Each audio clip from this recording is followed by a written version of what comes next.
মায়ের শাড়ি মেয়েরা পরতে পারলেও বাবার শার্ট ছেলেরা পরতে পারে না, কারণ মায়েদের মতো বাবার আলমারি ভর্তি জামা কাপড় থাকে না।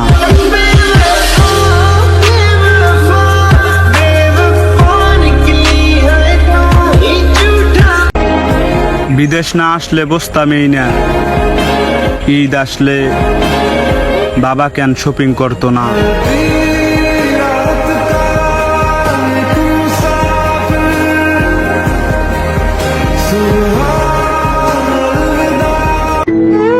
অসুস্থ হলে দেখার মতো মানুষ নাই, দেশের মানুষ শুধু দেখে মাসে হাজার হাজার টাকা কামাই।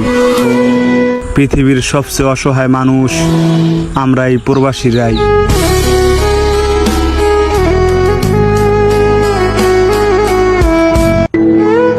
বড়লোকের ছেলে মেয়েদের ঈদের শপিং নিয়ে কোনো টেনশন করতে হয় না, কারণ তাদের বাবা আছে, ভাই আছে, আরো আছে দুলাভাই আর মামা। মধ্যবিত্ত ছেলে মেয়েদের কেনা হয় না ঈদের শখের জামা।